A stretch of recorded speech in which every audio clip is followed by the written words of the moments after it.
Welcome to Enduring Training for Directly Observed Therapy Workers. This is Lesson 6, Providing DOT or Directly Observed Preventative Therapy, DOPT, to children. The learning objectives for this lesson is to list strategies for providing directly observed therapy, directly observed preventative therapy to children.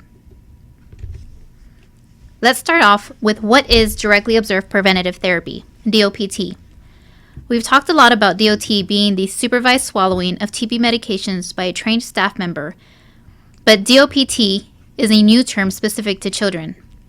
DOPT, also referred to as window prophylaxis, or window treatment, is preventative treatment for children under the age of 5 who are known contacts to a person with confirmed infectious TB under the supervision of a healthcare worker. These children have been given a TST or IGRA, which was recorded as negative with a normal chest x-ray and normal physical exam. They are started on treatment pending their second round test.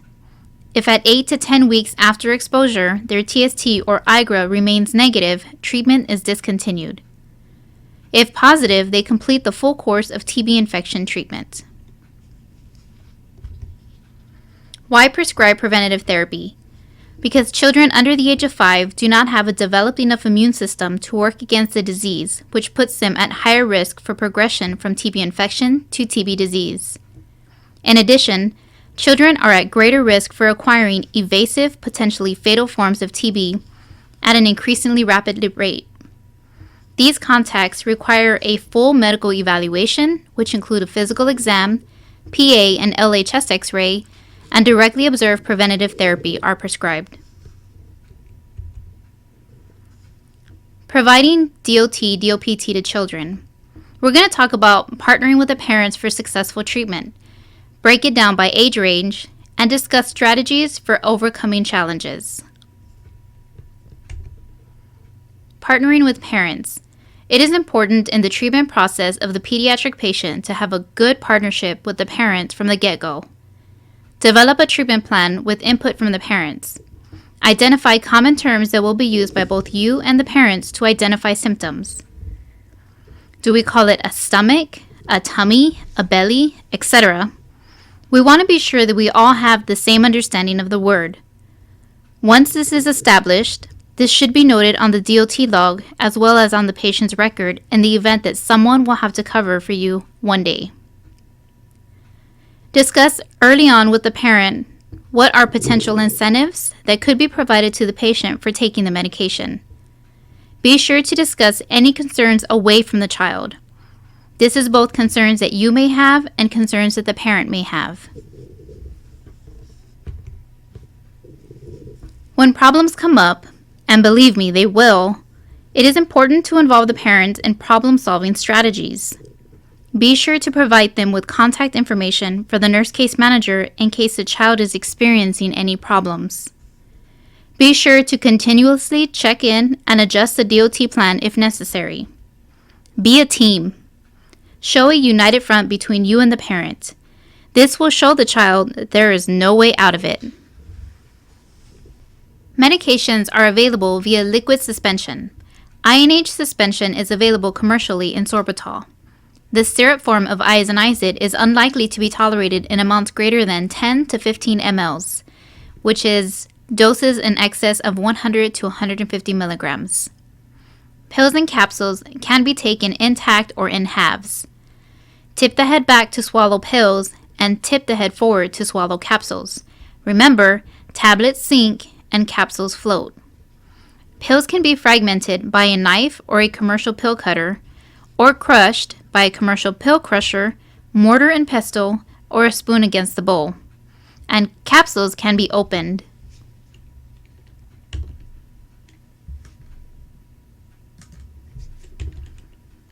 Medications can be delivered whole, scored, crushed, or by oral solution. You can use a syringe, a medicine dropper with large tip, a catheter tip syringe, a baby bottle, but you may need to make a larger hole, and special RX Medi bottle with internal sleeve for syringe or medicine delivering pacifier, to name a few. Patients 0 to 2 years old. Medications can be crushed or mixed with food or drink. It can be mixed with breast milk or formula, baby cereal, or baby food.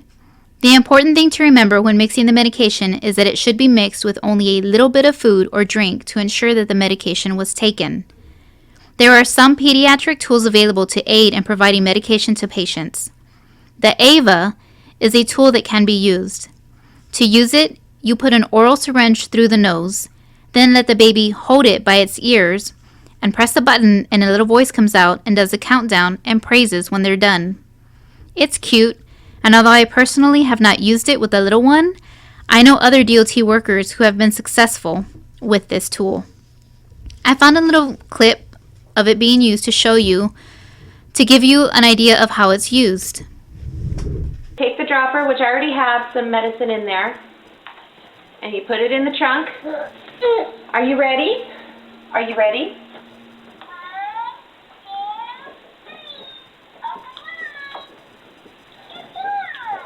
Good job. Can you say good job? She wants more. I'm going to let her play with Ava the elephant while I take the medicine dropper out, so she doesn't need any more medicine. You don't need any, mister. So that was Ava in action. There are other tools like the Kids Med, which is a pacifier that has an area for the medication to be put into. So when the baby sucks the pacifier, they take in the medication. This passy is an option, but I wouldn't run to this right away. I've never used this with patients, but I have attempted it with my kids, or rather kid number 1, and it didn't always work. But like any type of enabler, it should be tailored to the patient. What works for one kid may not necessarily work for another. This is something that should be supplied by the parents as well. Most kids do perfectly well without any additional tool, and sometimes it seems like the parents may be the one that need this stuff more than the babies do, so I wouldn't be too quick to suggest anything like this. Bring it up if you're having a problem and let the parents know that this is something that we can try. If they want to do some research on it and purchase one, you'd be happy to use it. Some medications can be formulated into a liquid, but this is usually not the first alternative because the solution used for formulating into a liquid causes diarrhea, and nobody wants a baby with diarrhea if it can be avoided. This is a video example of a baby being given her medication. This is one strategy for providing medications to infants. If the parent wants to do this, this is perfectly acceptable. I personally prefer this as long as this is done while being observed by you. Alright, show us how to give her medicine. Okay, here's how I give baby medicine. Oops. Nice. Just like that. Just do what I do. Put it in her mouth, and then I slowly roll over her tongue to make her swallow.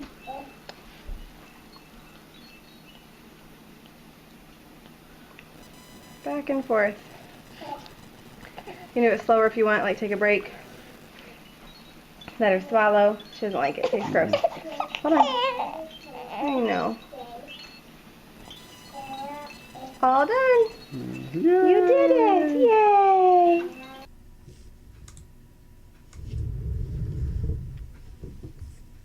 Caution. Tantrums can be effective for the child, so beware.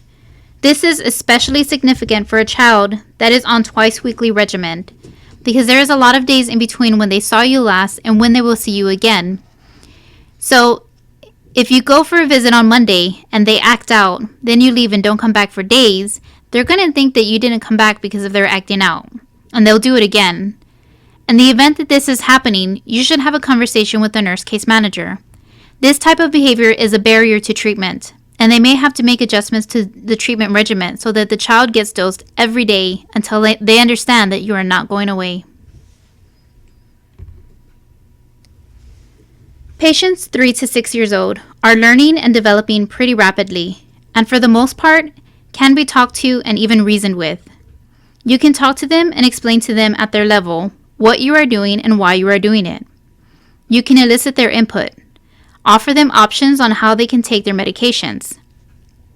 Do they want you to give it, or mom to give it, or do they want to take it themselves? If you involve them in the planning process and treat them like a big kid, they will be more apt to do what you want them to do. I included this bottom picture. It's a cover of an intravenous bag containing medications typically used for pediatric cancer patients receiving chemotherapy. also referred to as superhero serum. Same principle can be applied if you're using just a spoon. Medications can be crushed and mixed with food or drink and can be formulated into a liquid. But remember, diarrhea is a problem. Before going through the whole trouble of crushing and mixing, find out first if the patient can swallow the medication, either scored or whole. I have had a few little ones who were able to swallow medication, even if just for a little while. Here's an example of a toddler being given medication. There's a lot of magic going on here. This little boy is not having it today and doesn't want to take his meds.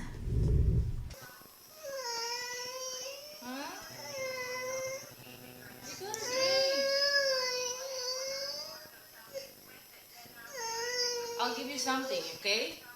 Ooh. You want this? You want this? Yes? Yes? You want this, Nick? Oh, you gotta drink this first. You want gummy? You want gummy?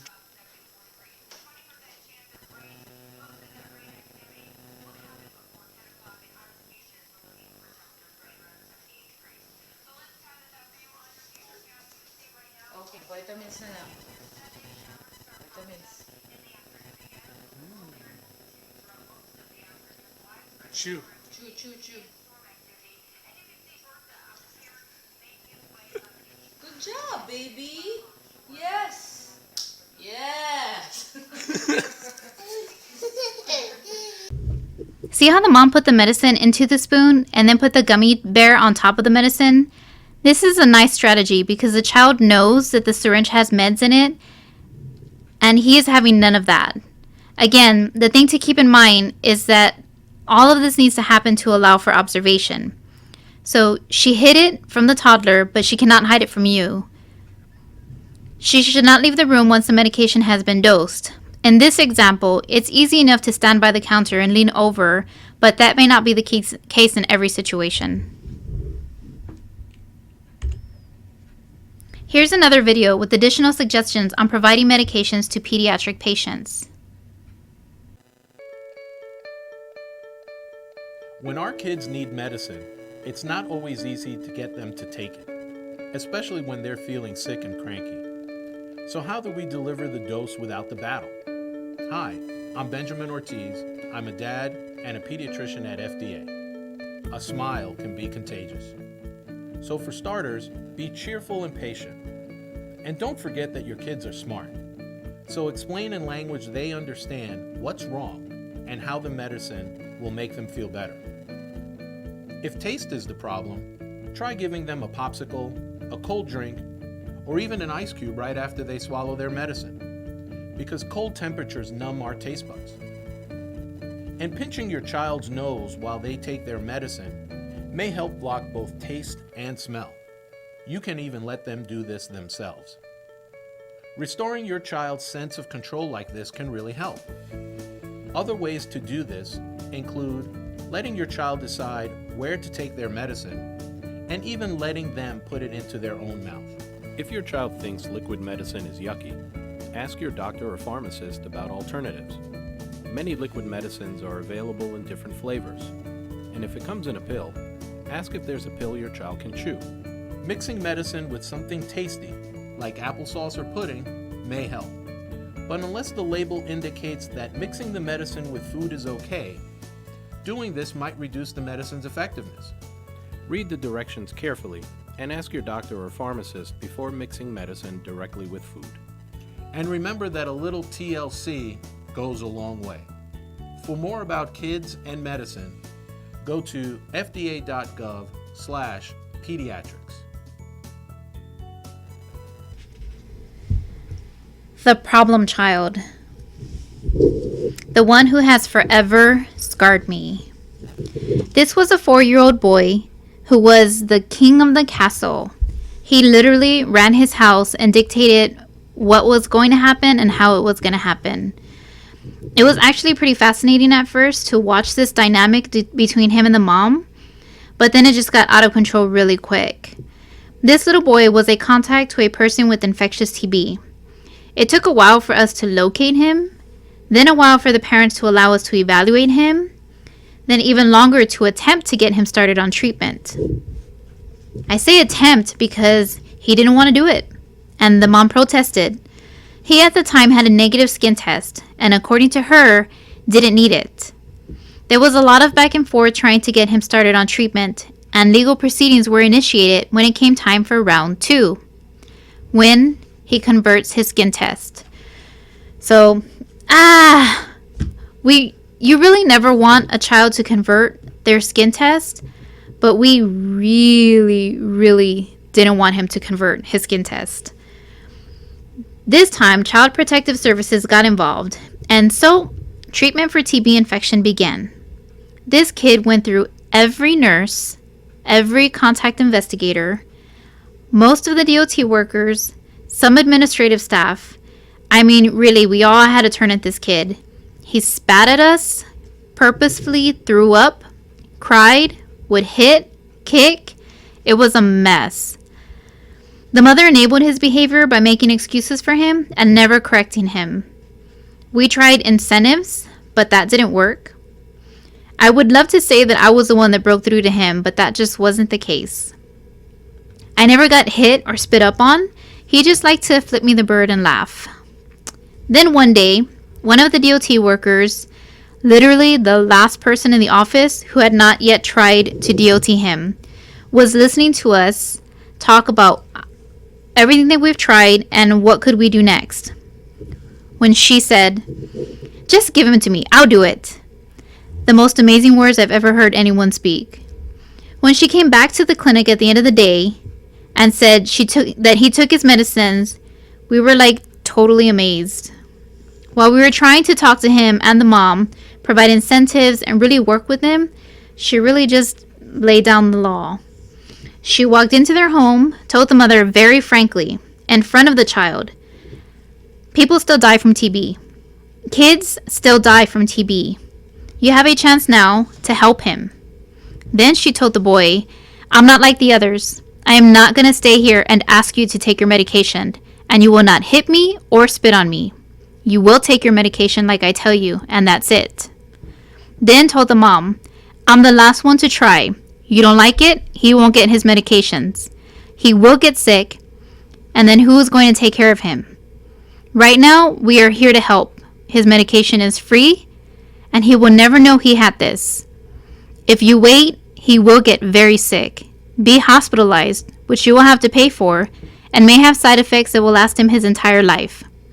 Now, when I come, you have him ready.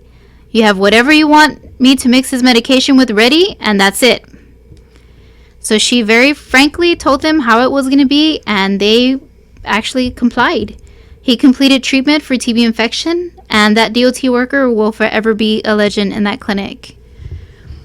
So she took a totally different approach than anyone had tried taking, and I certainly wouldn't make that the first approach. And, you know, of course, this was a retelling of the story from her experience at the home.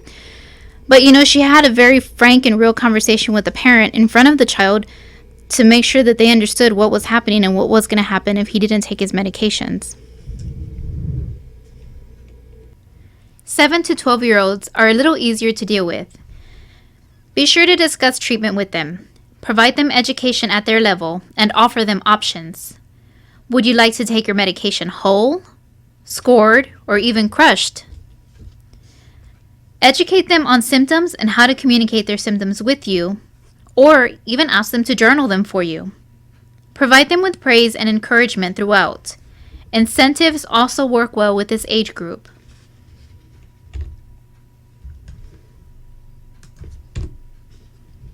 Here's a video clip of a tween taking her medication on her own. What I like about this clip is that she not only takes her medication on her own, but this is actually an instructional video on how to take your medications. And she takes a tablet and a pill, which is a bonus.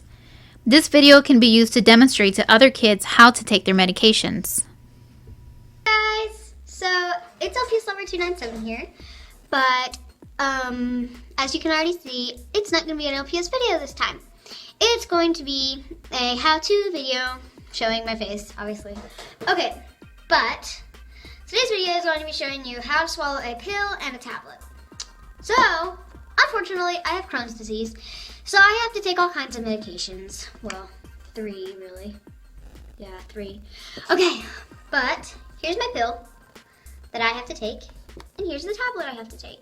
But I'm going to show you how to take both. So let's do the pill first because I usually like taking the pill first. But anyway, so I prefer having Gatorade, something with flavor, anything with flavor. Okay, so since my mouth is going to be full of Gatorade and a pill, I will shoot a recording. Okay, so here we go. So first you take a big gulp and the recording starts now. So you take a big gulp.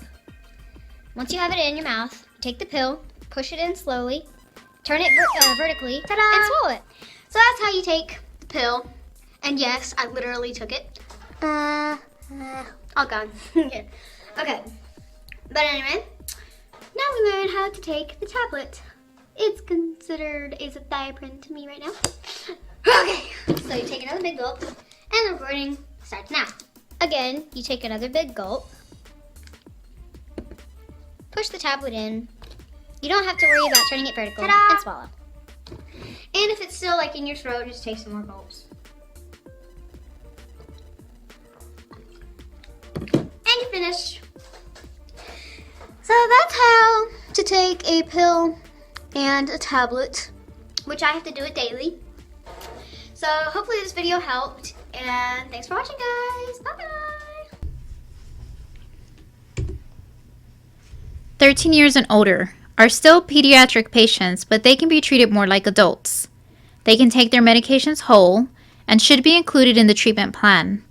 Asking them how they would like to take their medications. Provide them education at their level about the DOT process.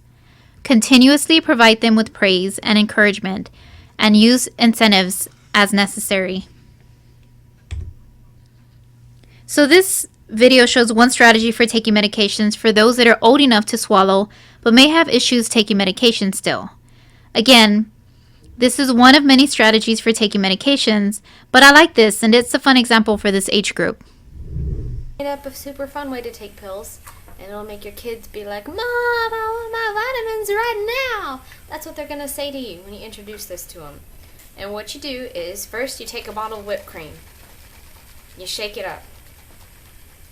Then you spray it in your mouth.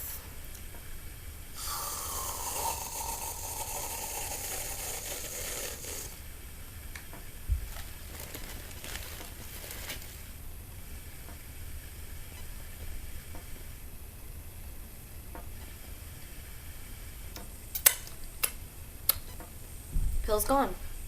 It's really fun, and it tastes good, and it's easy, and it's way better. So, you're welcome. When I saw this video the first time, I was like, so, thank you. Incentives. An incentive is something that is offered to the patient to encourage and promote adherence and is specific to the patient. Incentives should be tailored to the specific patient and provided once they have exhibited the desired behavior.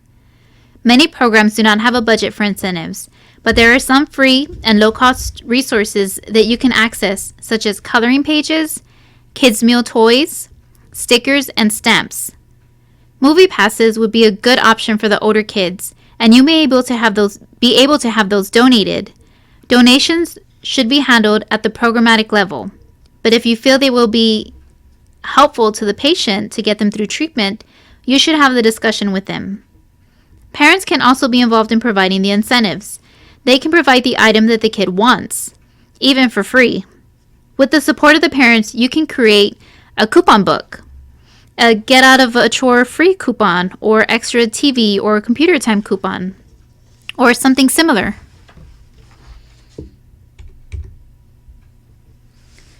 So my best friend. My best friend was a 4-year-old patient receiving treatment for TB disease. She was adopted and a recent arrival to the U.S.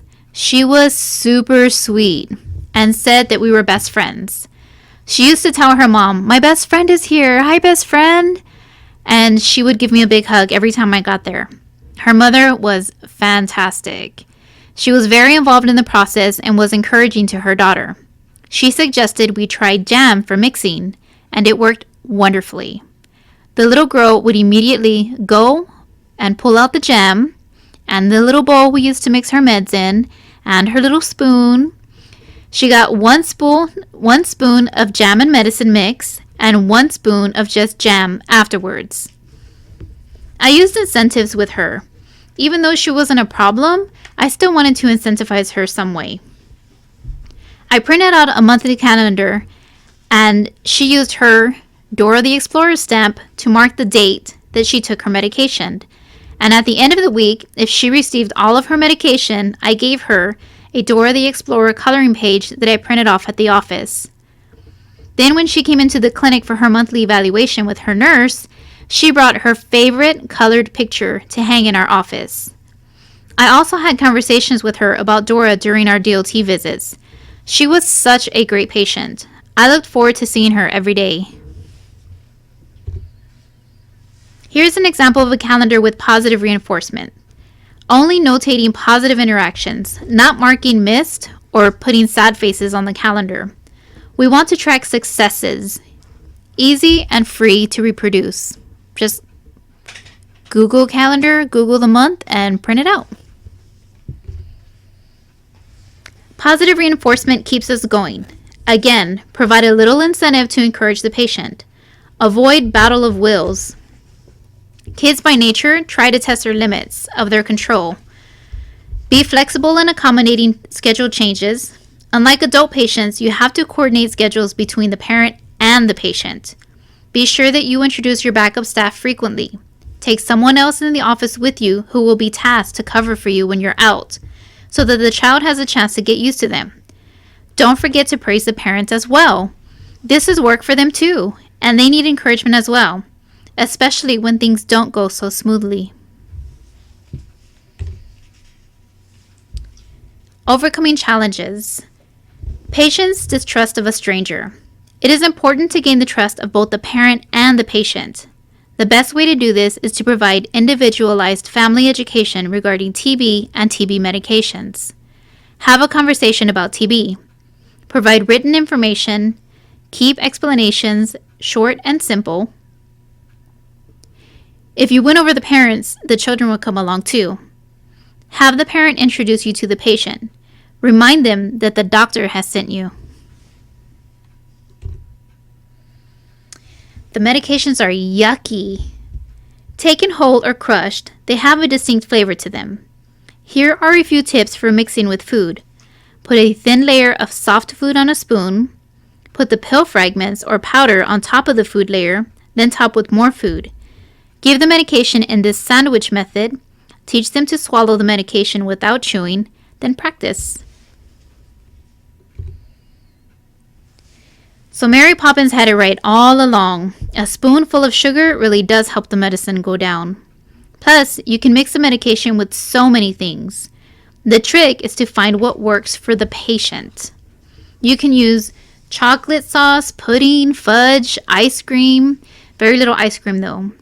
Jelly or marmalade, apple, berry sauce, marshmallow cream, Nutella or peanut butter, although that should be your last choice. Oreo cookie filling, Kool-Aid, orange juice, apple juice, Sprite. You can take it with drinks as well. The key is to find what works for the patient and give them as little as possible to make sure that they're taking their medication. So, like I showed, there's a bunch of things that you could mix it with.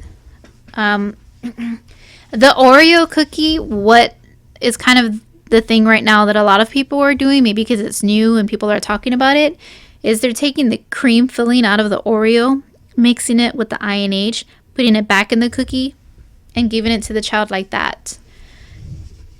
Something that's a little red in color is helpful for the rifampin or the rifapentine. But really, you can mix it in almost anything.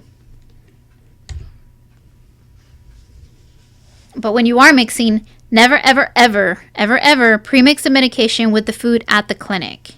Medications, when mixed with food, begin to lose their efficacy. so it is important to mix and immediately administer the prescribed dosage. Crushed or opened medications should be mixed with food or liquid immediately before administration. Suspend in a small amount of food or liquid. The crushed pills have a strong flavor. Small fragments of the pill taste better. If the medicine is not administered within 30 minutes after being mixed, it should be discarded and a new dose should be prepared.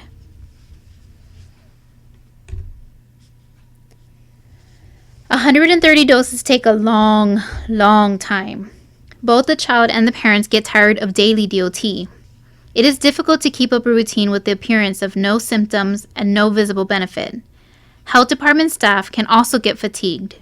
This is when it's helpful to refer back to past successes and reference the goal of good health.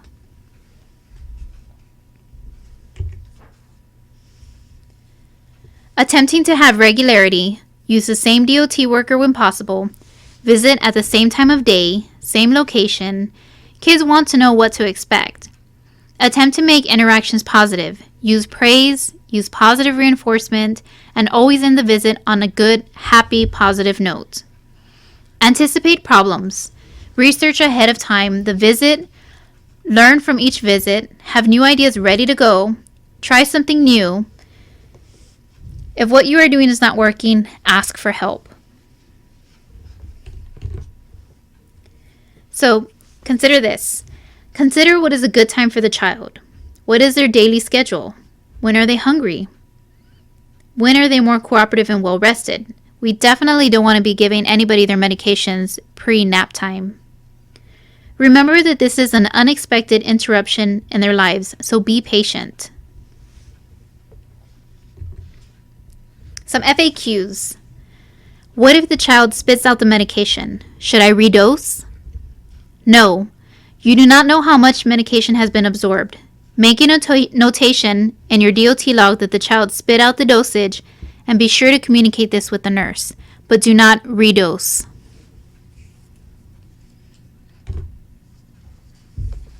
Tip. When working with the parent or guardian in selecting a food that will work best for the child, be sure to stress to the parent that this will work best if they refrain from giving the food to the child anytime other than during the DOT visit. So for example, this baby loves chocolate. So if I'm mixing his medications with chocolate or chocolate syrup, they should not allow the child to have chocolate any other time other than when I'm present. An additional tip. Use a bib to prevent staining your clothes, the baby's clothes.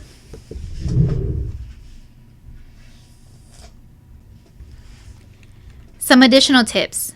Use a bib to prevent clothing stain from rifampin or rifabutin. Take an extra set of clothes for yourself. You may need a change of clothes. Try to plan medication deliveries to coincide with performance of daily habits and rituals. Elicit the support of family and friends. This works really well for patients with an older sibling. Having an older sibling give the medication or provide encouragement is helpful. I wanted to end with a short video on childhood tuberculosis. I think it's important to remember why we are doing what we do. After the first operation, he couldn't see anymore. The doctor couldn't say if it was permanent or if it would come back. He didn't laugh. There was no sign of him being a happy kid. And I was terrified how he feels. He can't see. There's a lot of hands, the doctors, they were there every hour, taking bloods and stuff. When children less than 2 are infected with the TB germ, they not only have a 40% chance of developing TB disease, but they tend to develop nasty forms of tuberculosis like meningitis and miliary or disseminated tuberculosis or really severe pulmonary tuberculosis. Treatment of childhood tuberculosis is really tough, and I have incredible admiration for the families. So many of the TB tablets currently available in South Africa is only available in big dosages, and this is often a huge problem in the very small infants because it means that we have to break the tablets in halves or even in quarters to actually administer the correct dose to the baby. And the mums often struggle with this. We're very good at the science part of childhood TB, but we are way behind in the implementation part.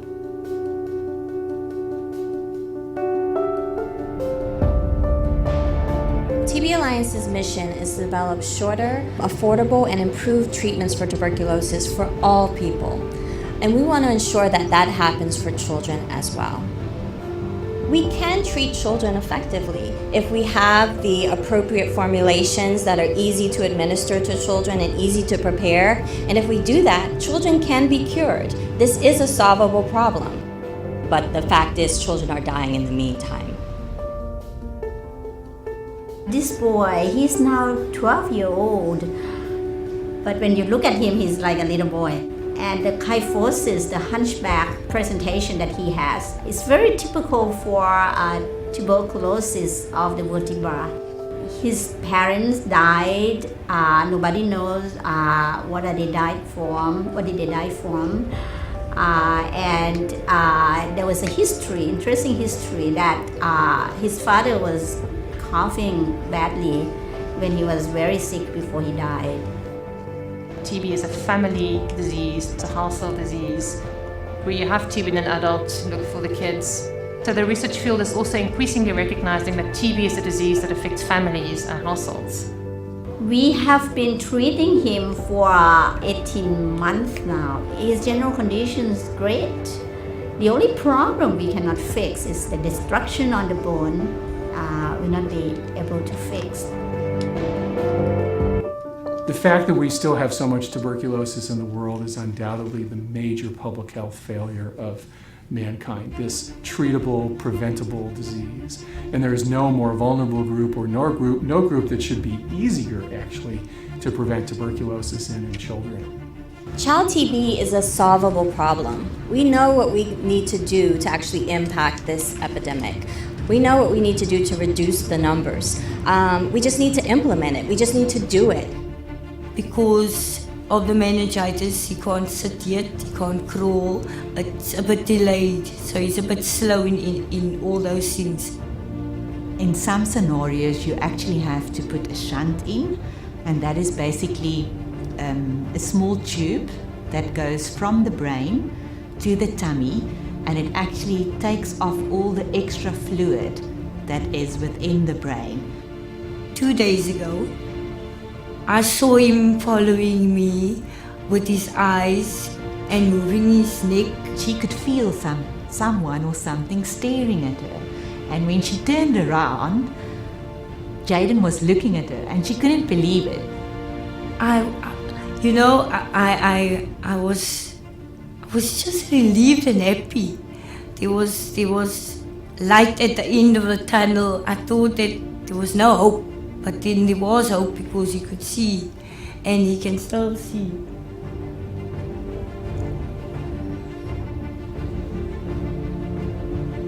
A child can get very severe forms of tuberculosis. So we want to avoid that and we want to prevent that. And the easiest way to prevent that is to have appropriate medicines for children that are easy to take, that are easy to prepare. This is a problem that we can impact. This is a problem that if we do it right and if we put the right efforts behind it, we can solve this, we can impact this, and we can really save lives.